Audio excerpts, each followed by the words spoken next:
aula de hoje. Gente, boa noite, primeiramente, né? Esqueci de falar isso, muito importante. Como a Carol comentou com vocês, semana que vem a gente não vai ter aula na terça-feira porque é feriado. Então, o plantão que a gente vai ter na semana que vem vai ser um plantão extra, vamos dizer assim. Então, como hoje a gente teria 15 exercícios, eu provavelmente ia falar para vocês para a gente fazer alguns correndo, para dar tempo da gente ver todos, o que eu proponho? Que a gente faça todos com calma, a gente faça metade hoje, talvez um pouco mais hoje, e o resto que a gente não conseguir terminar hoje, a gente faz no plantão da semana que vem, que não vai ter conteúdo novo. Pode ser? Pode. Então, maravilha. Outra coisa, gente, é que na sexta-feira vocês vão ter simulado. O simulado de vocês, eu estava fazendo o simulado antes de ver essa grade do feriado, então o simulado de vocês vai ter a aula 4. Então eu vou pedir para vocês, no finalzinho, eu vou passar um tema para vocês, vou pedir para vocês darem uma estudada em casa, porque vai cair algumas questões de um tema que eu ainda não tive como gravar a aula para vocês. Então a gente vai fazer o simulado, né, com as 3 aulas que a gente já teve até agora e mais uma que a gente não viu ainda. Mas a gente vai ver como é que vocês se saem. Acho que a Carol já comentou do simulado, né? Sim. Então, maravilha. Bom, deixa eu espelhar os exercícios para vocês, para a gente ver eles mais facilmente. Cadê aqui? Vamos lá. Compartilhar. Gostei de química da essência. Pronto. Vocês conseguem enxergar tranquilamente? Sim. Bom, como vocês viram, eu acho que vocês viram a videoaula, essa semana acabou ficando mais longa do que eu gostaria, gente, desculpem-me por isso. Eu geralmente gosto de fazer essas videoaulas mais enxugadinhas, até para vocês conseguirem ficar mais concentrados, né, porque eu acho que quando fica muito extenso, começa a ficar maçante e a pessoa não se concentra tanto. Só que essa semana acabou não dando muito certo, eu fiz uns slides e isso acabou prolongando bastante a aula, estou com 30 e poucos minutos, mas espero que todo mundo tenha conseguido ver. Sim. Bom, vamos lá. A aula seria sobre íons, estrutura eletrônica e tabela periódica. Os exercícios estão mesclados, então a gente vai fazer os que a gente conseguiu hoje. Tudo bem? Posso começar fazendo?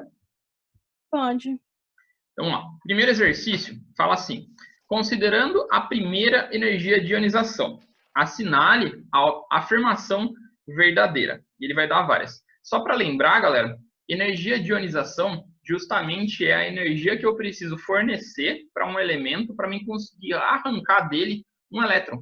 Então, para mim roubar um elétron de alguém, eu preciso colocar energia. Essa energia justamente é a energia de ionização. Cada elemento vai segurar, né, o seu elétron com uma força diferente. Alguns elementos vão segurar mais forte, outros elementos vão segurar mais fracos, e isso a gente consegue observar, né, na tabela periódica como sendo uma propriedade periódica. Ela começa a mudar de acordo com a posição dos elementos na tabela. Lembrando que todos os elementos que a gente tem na tabela periódica, eles são separados por família, ok? São basicamente as coluninhas. Essas famílias, elas ditam quantos elétrons aquele determinado elemento tem na sua camada de valência, ok? Todos os elétrons que existem ali, eles são suscetíveis a serem removidos da camada de valência. Só que a energia que eu preciso utilizar, quando eu começo a remover muitos elétrons, ela começa a ficar tão grande, que é impossível, né, eu fazer essas remoções, a menos que eu forneça muita energia para um átomo. Então, não acontece naturalmente. Então, assim, só posso arrancar no máximo 3 elétrons de um determinado elemento químico. Nunca mais que isso. Nunca consigo mais que isso, porque precisa de muita energia. Bom, vamos tentar, então, ler as alternativas, agora que eu falei um pouquinho sobre isso, para ver o que a gente acha. Tem lá, primeira alternativa. Nos períodos, a energia de ionização cresce da esquerda para a direita. Se a gente for parar para pensar, o período esquerda começa com a família 1A, para a direita, que vai para a família 5, 6, 7, 8A, né? Então, a gente tem o quê? A camada de valência da família 1A tem um elétron. Então, para esses caras, é bom que eles percam esses elétrons, afinal de contas, eles voltariam para a camada anterior, que já tem 8 elétrons, e completariam a regra do octeto. Enquanto os caras que têm mais elétrons na camada de valência, por exemplo, a família 7A, tem 7 elétrons, esses caras, por outro lado, eles não vão querer perder os elétrons que ele já tem. Eles vão querer tentar roubar um elétron de alguém para completar os 8 que ele precisa. Ou seja, o cara da família 7A segura o elétron dele com muita mais força do que um cara da família 1A. O cara da família 1A, na verdade, ele quer que o elétron vá embora. Então, a energia de ionização dele é baixa. enquanto a família 7A, a energia de ionização, é lá em cima. Então, já de cara, né, como ele falou, que nos períodos ela cresce da esquerda para a direita, já é a resposta certa, porque realmente a energia de ionização ela cresce da esquerda para a direita na tabela periódica. Então, a primeira, já de cara, a gente já viu a resposta certa. Por desencargo de consciência, eu vou fazer as outras, tá? Para a gente ver o que está errado. Tudo bem? Todo mundo está entendendo? Vocês estão muito quietos hoje. Sim. Sim. Vamos lá. Na B, fala assim: sofre uma influência do número de nêutrons do átomo. Bom, gente, os números de nêutrons, eles não afetam nenhuma propriedade periódica do elemento químico. O número de prótons afeta, o número de elétrons também afeta, mas os nêutrons, eles não afetam em nada. A única coisa que eles mexem é no peso. Então, quer dizer que a B é falsa por causa disso. Letra C. É mais fácil remover um elétron do período 2, da camada 2, do orbital S, do berílio mais, do que remover um elétron da primeira camada do orbital S do lítio. Então, se a gente parar para pensar, ó, vamos dar uma olhada na tabela periódica. Deixa eu tentar. Vocês conseguem ver a tabela periódica assim ou vocês estão ainda na questão? Consigo. Quando eu mudo aqui, vocês veem a tabela periódica. Uhum. Ah, maravilha. Então, ó, ele estava falando lá de dois elementos que eu até esqueci qual que era. Era o berílio e o lítio. Então, vamos lá. O berílio, o lítio está aqui, o berílio está aqui. Então, se a gente for parar para pensar, gente, ó, o lítio ele é da família 1A. Então, quer dizer que esse cara só tem um elétron na camada de valência. E o berílio é da família 2A. O cara que tem menor energia de ionização, então, no caso, vai ser o lítio, ao invés do berílio. Vai falar assim, ah, professor, mas tinha um sinal, né, que era um cátion, que eles estavam carregados positivamente. Só que como os dois tinham a mesma carga, tanto o berílio tinha uma carga positiva quanto o lítio tinha uma carga positiva, então as propriedades ainda vão ficar valendo. Ainda eu vou ter que o berílio tem uma energia de ionização maior do que a do lítio, ok? E não ao contrário. Então essa afirmação é falsa porque ela diz justamente o oposto, que o berílio precisa de mais energia para arrancar um elétron, certo? Certo. Última, letra D. A primeira energia de ionização do enxofre é maior que a primeira energia de ionização do oxigênio. Então, vamos ver a posição desses caras na tabela periódica. Então, ó, o oxigênio, ele é claramente da família 6A, e o enxofre também, só que é na parte de baixo. Como a gente sabe que a energia de ionização, ela aumenta conforme eu subo a tabela periódica, que estava naquele slide que eu mostrei para vocês, então quer dizer que a energia de ionização do enxofre, ela é menor do que a energia de ionização do oxigênio. Então, o oxigênio tem uma energia de ionização muito forte, por sinal, é um elemento muito eletronegativo. Isso também afeta a energia de ionização. Então, essa aqui, de novo, está dizendo exatamente o contrário, que a energia do enxofre é maior do que a do oxigênio, sendo que, na verdade, é o oposto. Então, por isso, essa está errada, ok? Ok.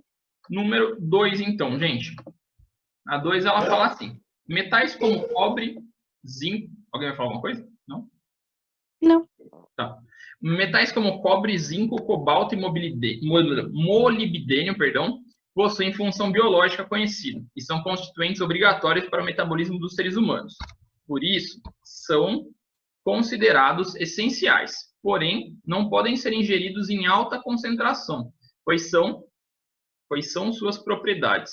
Assinale a alternativa que apresenta a afirmação correta. Já achei engraçado esse aqui porque eu não entendi bem o que queria dizer. Mas ele basicamente vai me dar alguma série de informações e a gente vai ter que analisar se a informação é correta ou não. O bom dessa alternativa é que ele já me fornece dados de eletronegatividade, né? Fala também o número atômico de algum dos elementos e depois fala da energia de ionização desses elementos. Então, ele já me dá vários parâmetros. Então, ó, lendo as alternativas. O símbolo do elemento químico do cobre é CO. É verdade isso, gente? Vocês lembram? Cobre. O cobre, ó, não é CO. Justamente ele tem um nome bem feio se a gente for parar para pensar, né? O cobre é o Cu. Certo? Então o símbolo dele não é CO, é Cu. Então a primeira já está errada por causa que o símbolo do cobre não é CO. Lembrando que o símbolo dos elementos químicos, eles foram dados em função do nome em latim. Então o nome em latim ele varia muito. O nome em latim, acho que do cobre é Cooper, por isso que o símbolo dele é Cu e não CO. Ok? Cooper com U, não Cooper em inglês, que é com U. Mas enfim. Bom, a primeira então a gente já viu que está errado. Segunda, o elemento mais eletronegativo dos caras que ele ofereceu para a gente é o molibdênio. Como que a gente vai ver isso, gente? Eu vou tentar compartilhar com vocês o slide. Vocês estão vendo o slide agora?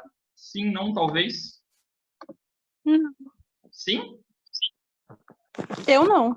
Não? Vocês estão vendo o que ainda? Qual tela? A questão ainda. A questão? Tá. Então, vamos no zoom aqui. Vou parar o compartilhamento e vou tentar de um outro jeito. Aqui, ó. Stop share. Vamos tentar um novo compartilhamento. Acho que agora vai. Pronto. Estão vendo? Sim. Maravilha. Então, ó, esse slide aqui, gente, é só para demonstrar o seguinte. A energia de ionização, ela varia da seguinte forma. Para ela aumentar, ou eu subo na tabela periódica, né? Ou eu vou da esquerda para a direita. Então, o elemento com maior energia de ionização, no caso, seriam os gases nobres, que estão nesse canto aqui, ou o pessoal da família 7A, que são os halogênios, bem na pontinha da tabela. De preferência, os elementos aqui de cima, tipo cloro, flúor, o próprio oxigênio. Esses caras são têm muita energia de ionização e também são muito eletronegativos. Porque a energia de ionização, ela funciona de uma forma muito parecida com a eletronegatividade. Se a gente reparar, o sentido, né, que a eletronegatividade afeta a tabela periódica é igual ao da energia de ionização. Por quê? Energia de ionização é a energia que eu preciso pôr em um elemento químico para ele soltar um elétron dele. E eletronegatividade justamente é a força com que aquele elemento segura o seu próprio elétron. Então, vocês concordam comigo que são parâmetros praticamente idênticos? Então, assim, para mim soltar um elétron, eu tenho que ter energia de ionização. Mas a força que eu estou usando para segurar o elétron é a eletronegatividade. Então, praticamente o parâmetro é igual. Então, eles crescem de forma similar na tabela periódica. Como a questão falou para a gente, deu uma tabelinha com os valores de energia de ionização, eu posso associar que quem tiver a maior energia de ionização também vai ser o cara mais eletronegativo. Aí eu consigo usar uma tática, né, vamos dizer assim, para descobrir a eletronegatividade sem ter que olhar uma tabela periódica. Então, vamos voltar para as questões. As questões estão aqui. Então, vamos lá. Share. Ele fala assim, o elemento mais eletronegativo é o molibdênio. Olhando a energia de ionização, ó, o cobre tem 7,72, o zinco 9,39, o cobalto 7,86 e o molibdênio 7,09.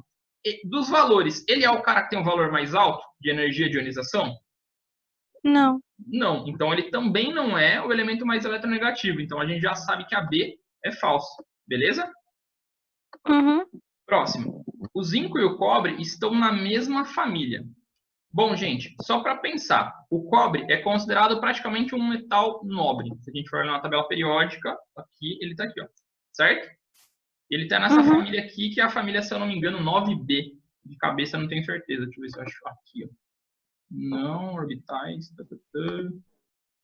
Não vou achar aqui de cabeça, mas eu acho que ele está na família 9B, se eu não me engano, ou família 11. E o zinco na família do lado, na família 12, ou a 10B. Então, quer dizer que cada um está numa família diferente. Ou seja, eles não pertencem à mesma família. Essa questão está errada por causa disso. Ok? Essa alternativa. Próxima. Ok. A distribuição eletrônica do molibdênio e ele dá a distribuição eletrônica inteira. Aí vem uma pergunta que eu quero fazer para vocês. Gente, é muito difícil explicar a distribuição eletrônica sem uma lousa. Vocês conseguiram entender comigo falando na videoaula sobre ela? Vocês lembraram da distribuição eletrônica ou não? Sim. Foi tranquilo? Bianca e Natália também acharam tranquilo? Professor, eu ainda não vi essa aula. Desculpa. Não tem problema. Bom, na hora que ver, então, toma cuidado com essa parte aqui, porque é a parte mais complicada da aula, vamos dizer assim, e eu tive que passar ela com 2 slides. Então, assim, faltou uma lousa para mim mostrar para vocês. Quando a gente voltar para as aulas presenciais, eu prometo que eu dou uma separada nos 10 minutos de aula só para a gente fazer distribuição. Bom, por sorte, aquela tabela que eu mandei para vocês no WhatsApp, ela tem a distribuição eletrônica. Se a gente for na aba aqui de cima e clicar em orbitais, ó, ele já me mostra, quando eu passar em cima do elemento, aqui no cantinho, ó, qual é a distribuição eletrônica daquele elemento. Vocês conseguem ver? Sim. Então, ó, no Enem ou num vestibular, a gente não vai ter acesso a isso. Então, a gente vai ter que recorrer a métodos um pouquinho diferentes. Mas vamos achar o molibdênio. Cadê o cara? esse cara está na família 6, ou é na família, se eu não me engano, 3, 4, 5, eu acho que é na 6B esse cara se encontra. Se ele está na família 6B, a distribuição eletrônica dele, vocês conseguem ver melhor que eu? Deixa eu tentar arrastar essa janela de conversa para o lado aqui. No cantinho, aqui, ó. Se o cara está na família 6B, cadê ele? Achei. Ele termina a distribuição dele no orbital D, né? Com 5 elétrons, na quarta camada. Vocês estão vendo o 4D5? Uhum. Antes disso, ele tem também, né, um único elétron na camada de valência dele, que é numa camada 5, no orbital S. Então, esse cara tem ao final da configuração exatamente assim. Se a gente comparar com o que a gente foi dado para a gente na questão, ó, ele diz que tem o orbital 4p6 e 5d5, mas termina aí, não fala mais nada depois. Se esse cara tivesse formado, sei lá, talvez um cátion, aí tudo bem. Mas como fala que ele só quer a distribuição eletrônica do molibdênio, ele esqueceu de colocar o 5s1. Portanto, essa distribuição eletrônica estaria errada. Tudo bem? Uhum. Então, essa alternativa também é uma alternativa falsa, porque faltou justamente o cara do último período.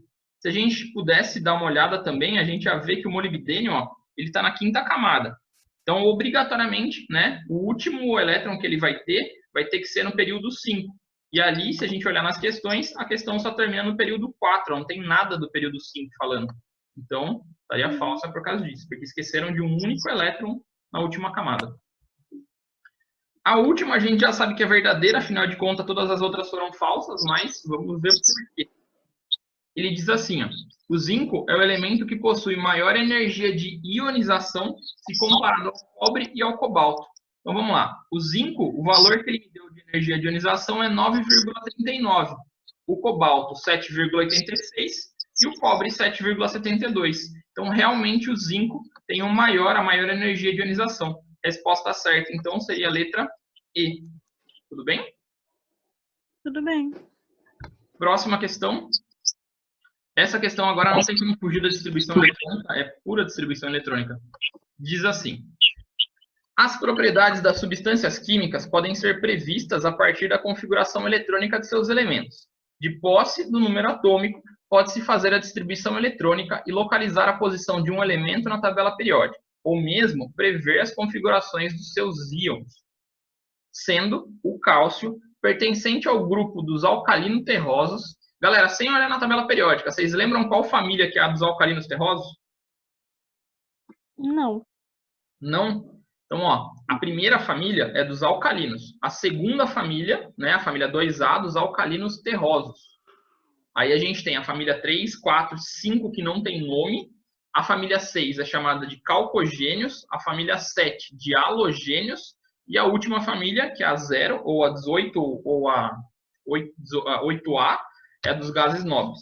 Então, alcalinos terrosos significa que é da família 2. Se é da família 2, ele meio que já me deu uma pista da distribuição eletrônica.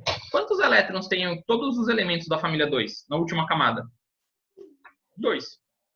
Então, esse cara, a distribuição eletrônica desse elemento, tem que terminar com 2 elétrons, ok? Sim. Maravilha. Então, ó, e possui um número atômico 20. A configuração eletrônica do seu cátion bivalente é... Então, vamos lá. Tem bastante coisa para a gente interpretar. Primeiro, o que é cátion, gente, que eu falei na aula? É um íon com carga positiva. Maravilha. Então, significa que ele perdeu elétrons para ter ficado com essa carga positiva, certo? Uhum. Se a carga é bivalente, quantos elétrons ele perdeu? 2. Justamente. Se ele tem 20 prótons, que o número atômico dele é 20, quantos elétrons ele vai ter, sendo que ele perdeu 2? Ele vai ter 18, certo? Uhum. Então, a soma dos elétrons de cada questão tem que dar 18. Se não der 18, está errado. Então, vamos ver. Tem 2 aqui, mais 2 aqui, 4, mais 6 aqui, 10, mais 2 aqui, 12. Pode ser essa daqui? Não. Não, porque ela daria a total de 12 elétrons. Então, não é essa. Depois, aqui, 2, com 2, 4, com 6, 10, com 10, mais 2, 12, 12 mais 6, 18. Deu dentro do que eu precisava? Sim. Nossa senhora, aconteceu alguma coisa lá em cima e meus gatos desceram assustados. Feito louco. Rapidinho, gente. Tudo bem aí, amor? O que aconteceu? Como assim a porta abriu sozinha? Meu Deus. A Bredinha acabou de descer feito louco aqui. Será que foi ela? A Bredinha acabou de descer feito louco aqui. Será que foi ela?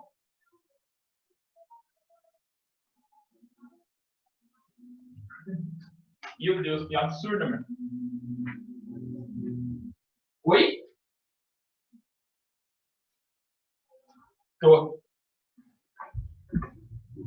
Nossa, gente, acabou de ter um fantasma em casa, porque minha esposa estava no quarto fechado, a porta fechada e os gatos misteriosamente começaram a correr e a porta abriu. Meu Tô tendo Deus. eventos poltergeist em casa. Mas bom, enfim, vamos lá. Nem lembro onde eu estava. A B, a gente tinha feito cálculo e deu 18, certo? Aí vocês vão falar para mim, professor, você não falou que tinha que terminar a distribuição eletrônica com 2 elétrons? Teria, se esse cara não fosse um cátion. Como ele é um cátion bivalente, significa que arrancaram 2 elétrons dele. E esses 2 elétrons são justamente os 2 últimos elétrons, então, do orbital S. Então, arrancaram o 4s2 deles. Tudo bem? Uhum. Logo, essa daqui estaria certa, exatamente porque a quantidade de elétrons está idêntica. Vamos ver o de baixo, só por desencargo de consciência. O de baixo, ó, ele vai ter 2 com 2, 4, com 6, 10, com 10 mais 2, 12, 12 mais 6, 18, 18 mais 2, 20. Então, essa alternativa seria certa se ele não fosse um cátion, se ele fosse simplesmente um átomo daquele elemento. Mas como ele é um cátion bivalente, então não é. As outras, ó, aumenta 2 elétrons em uma e aumenta 2 na outra, só que eles colocam até os orbitais errados. Ó. Aqui ele pula o orbital D, por exemplo. Aqui ele pula o orbital 4P antes de ir para o D, mas enfim. De qualquer forma, se a gente fizer a contagem dos elétrons, ela não vai estar dando 18, ela vai dar sempre mais. O único que vai dar 18 é a letra B, por isso que ela é a resposta certa. Tudo bem? Uhum. Foi meio confuso agora, desculpa, gente, foi o poltergeist que invadiu minha casa e eu perdi a linha de raciocínio. Tudo bem. Bom, próxima questão, gente. Um fato corriqueiro ao se cozinhar arroz é derramar uma parte da água do cozimento sobre a chama azul do fogo, mudando-a para uma chama amarela.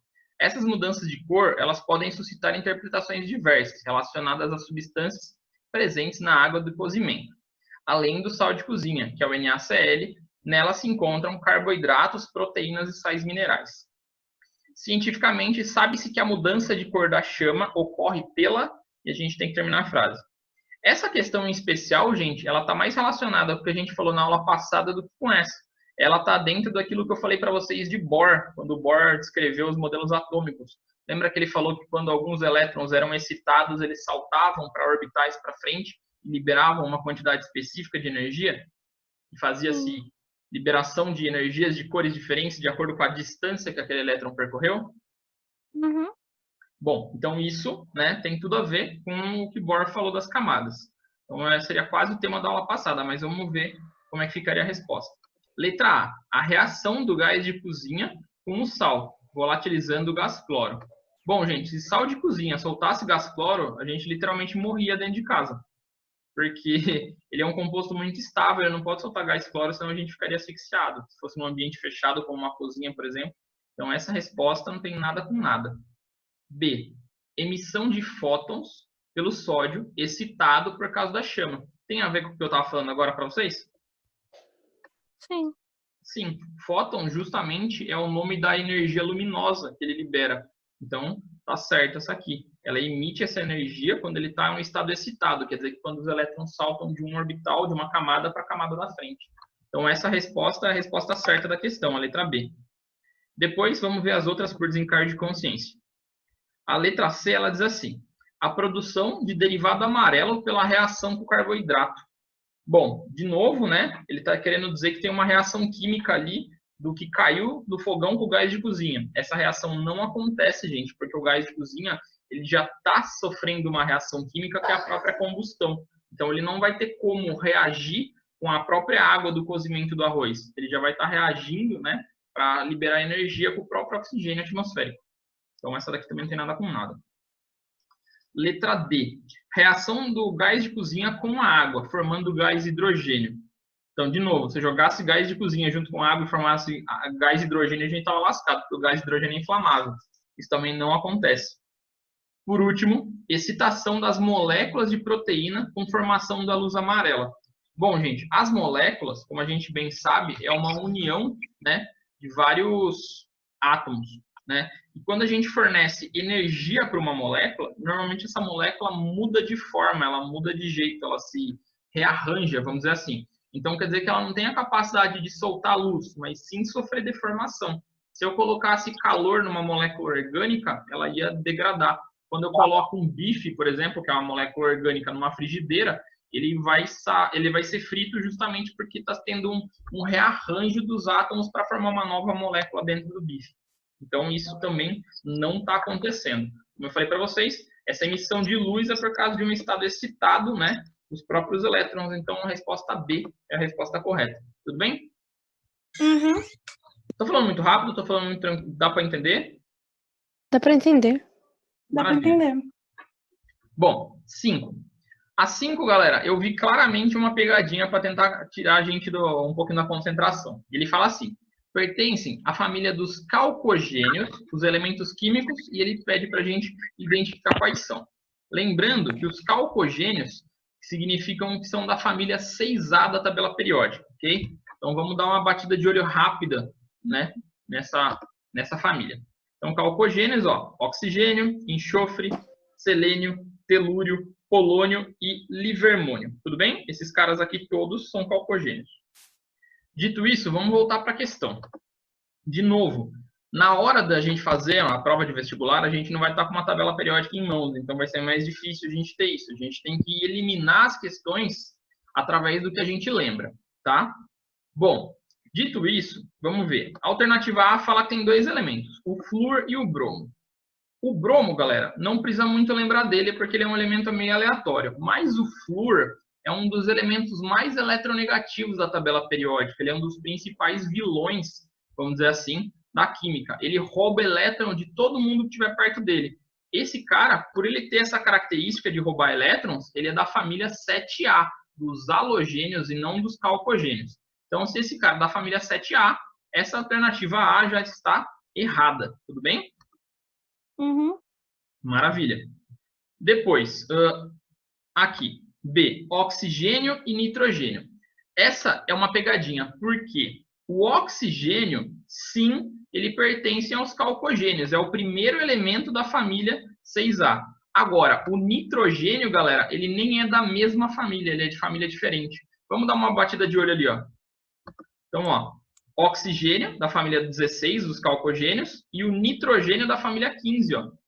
Então, eles são de famílias diferentes. Então, essa alternativa estaria errada por causa disso. Mas, provavelmente, para uma pessoa que não lembra todos os elementos da tabela periódica, na hora que ela visse oxigênio, ela ia marcar essa alternativa. Essa seria a pegadinha. Então, tem que tomar bastante cuidado com isso. Bom, selênio e telúrio são caras que ninguém nunca fala deles. Eles são calcogênios, só que eles são do finalzinho da tabela periódica. Eles são os últimos da família, ó.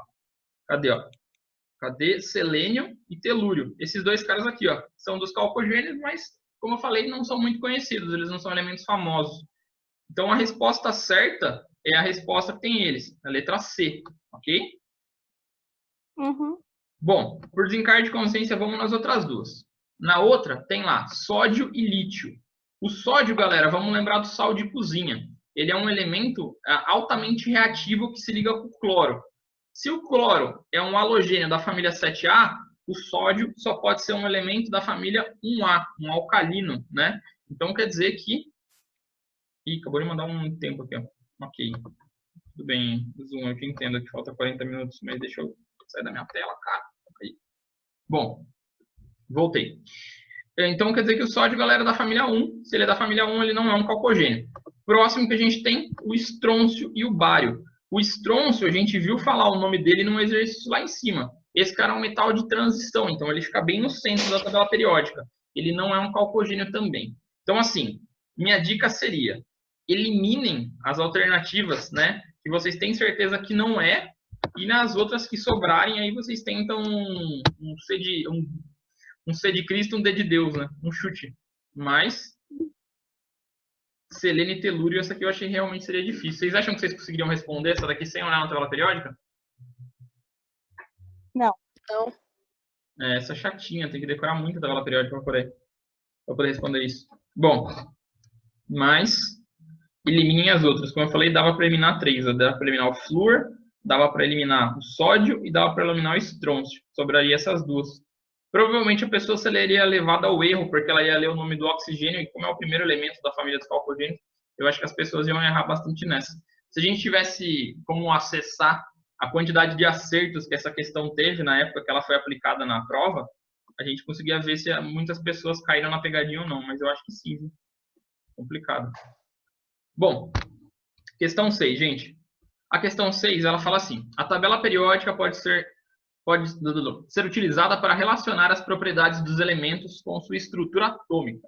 Essas propriedades podem ser aperiódicas e periódicas. As propriedades periódicas são aquelas que, à medida que o número atômico aumenta, assumem valores semelhantes para intervalos regulares, isto é, repetem-se periodicamente.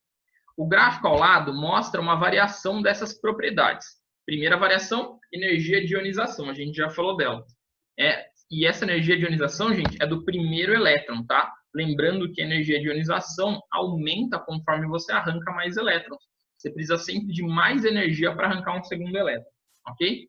Aí ele me deu um gráfico, né? Esse gráfico, aqui no eixo X, a gente tem o número atômico, no eixo Y, a gente tem a própria energia de ionização. Aí ele fala assim: com base no gráfico e seus conhecimentos de química, responda aos itens a seguir. Essa daqui, ó, ela vai ser dissertativa. Vai dar um pouquinho mais de trabalho. Letra A. Como se explicam os elevados valores de energia de ionização para os elementos de número atômico 2, 10 e 18? Então, ó, 2 na tabela periódica seria essa pontinha aqui em cima, o 10 seria essa outra ponta aqui em cima e o 18 essa terceira ponta. Então, os 3 elementos que estão aqui em cima e precisam de mais energia de ionização, ok? Uhum. Tá, ele quer saber qual a explicação para esses caras precisarem de muita energia para arrancar um elétron. Então, vamos pensar o seguinte, galera. Vocês lembram quem que é o elemento número 2 da tabela periódica? O número 1 é o hidrogênio. Quem que é o número 2? Vocês vão querer olhar na tabela periódica? Vamos mostrar na tabela periódica. Então, vamos lá. Tabela periódica da Wikipédia, que é mais fácil. Quem é o número 2? O número 1 é o hidrogênio. O número 2 é do outro lado aqui, ele é o hélio. Tudo bem? Vocês lembram em que família que o hélio pertence? Olha o nomezinho aqui em azul, gente. Não em azul. Ó. Gases nobres. Justamente, eles pertencem aos gases nobres. O que isso significa, gente? Que esses caras, eles já têm a quantidade máxima de elétrons que os átomos querem alcançar. Então, eles já conseguiram a regra do octeto. Então, esses caras, eles não reagem com ninguém. Eles não querem nem ganhar elétron, nem perder elétron. Eles querem continuar justamente com a quantidade certa de elétrons que ele tem. Então, o hélio, né, é o primeiro gás nobre. Então, isso explica o fato dele ter uma energia de ionização alta. Afinal de contas, se ele já alcançou o máximo de elétrons, né, que um elemento químico quer ter na última camada, então esse cara vai segurar aqueles elétrons com muita força. Por isso que a energia de ionização desses caras é alta. O segundo cara, que é o número atômico 10, ó, imagina o seguinte. Vocês lembram quantos elétrons cabem em cada camada da eletrosfera que eu comentei com vocês na aula? Acho que não, né? Então vamos lá, deixa eu dar um stop aqui e vou compartilhar outra coisa. Compartilhar os slides. Pronto, foi. Bom, gente, é tanta coisinha aqui que eu tenho que ficar jogando pro lado. Vocês veem todas essas telinhas pequenas ou não? Não. Não? Não. Bom, gente, as camadas, ó, são essas camadas aqui, que é a K, a L, a M, a N, a O, a P e a Q, tudo bem? Na camada K, cabem 2 elétrons. Na camada L, cabe 8. Ou seja, se um elemento tiver com as camadas cheias, e se eu somar os elétrons da primeira camada com da segunda camada, vão dar quantos elétrons, gente? 2 com 8, 10. Então, quer dizer que esse elemento aqui, ó, que é o segundo elemento da nossa lista, eu vou ter que parar o compartilhamento de novo e compartilhá-lo. Esse cara aqui, ó, cadê? Ele justamente, ó, ele já tem todas as camadas cheias, ou seja, ele também é um gás nobre. Esse é um gás nobre, que é o hélio. O segundo também é um gás nobre e provavelmente esse terceiro, ó, se a gente seguir a nossa regra, né, de preenchimento de camadas, o cara com 18 elétrons, ele também é um gás nobre. Ou seja, os 3 da ponta aqui em cima são gases nobres. E graças a isso, eles têm energia de ionização muito alta, porque eles já completaram a regra do octeto. Então, isso seria a explicação para que esses 3 caras tenham uma energia de ionização muito alta. Então, a gente poderia escrever assim: os 3 já alcançaram a regra do octeto, os 8 elétrons da última camada, portanto, tem energia de ionização muito alta. Essa seria a resposta maravilhosa para a letra A. Deu para entender ou ficou confuso? Deu para entender. Beleza. Bom, a próxima, gente, é a B. Ela fala assim: no intervalo do número atômico 3 e 10, observa-se um aumento da energia de ionização. Como se explica esse aumento de energia? Lembra que eu falei das famílias? Que a gente tem família 1, família 2, família 3, família 4, assim vai indo? Conforme a gente vai indo para as últimas famílias, essas famílias elas têm mais elétrons. Então, elas tendem a segurar os elétrons que ela tem com muita energia. Por isso, a energia de ionização para arrancar um desses elétrons precisa ser muito alta, ok? Então, o que a gente pode observar nesse período? Que conforme eu avanço de esquerda para a direita na minha tabela periódica, a minha energia de ionização aumenta. Então, eu posso explicar exatamente por isso. O aumento da energia de ionização ocorre, pois os elementos começam a ter quantidades de elétrons maiores e tendem a segurar mais fortemente aqueles elétrons que ele tem. Tudo bem? Então, Pode repetir a resposta B? Então, ó, como a gente tem um aumento da energia de ionização da esquerda para a direita na tabela periódica, conforme a gente vai andando nesse sentido, a gente tem um aumento da energia de ionização. Afinal de contas, quanto mais elétrons a gente tem, mais fortemente esses elétrons são segurados por aquele elemento químico. Então, para a gente conseguir arrancar um, a gente tem que pôr muita energia. A energia de ionização é muito alta. Essa é a explicação. Ok? Então, a gente tem o elemento 3, é justamente um exemplo do cara da família 1A. Ele é o segundo cara. Embaixo do hidrogênio, ele é o cara. Tem o número atômico 3. Aí ele é o 3, do lado dele é o 4, do lado é o 5, do lado é o 6, o 7, o 8 e assim vai até o 10. Então, a gente tem esse crescimento, né, nas famílias. O 10, galera, é um gás nobre. É o gás nobre embaixo do hélio também, que a gente tinha estudado na letra anterior. Bom, letra C, então. Porque os elementos do número atômico 19 apresentam o menor potencial de ionização entre os elementos representados. Então, tá. Pensando de acordo com o preenchimento, galera, imagina só. A gente não viu que o 18 era um gás nobre? Sim. Um elemento depois, como ele não tem espaço para cá, afinal de contas o gás nobre é a última coluna da minha tabela periódica, ele tem que voltar para a primeira, vocês não concordam? Sim. Então quer dizer que o cara que tem o número atômico 19, ele é da família 1A. Quantos elétrons ele tem na última camada?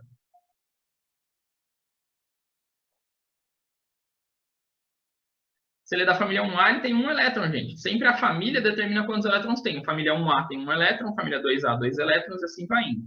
Então, o cara só tem um elétron. Ou seja, o que ele vai querer? Ele vai querer roubar 7 elétrons de outros elementos ou ele vai querer perder aquele 1 elétron que ele tem? Ele vai querer perder. Porque se ele perde, ele volta para a camada anterior que já tem 8. Então, ele consegue completar a regra do octeto também.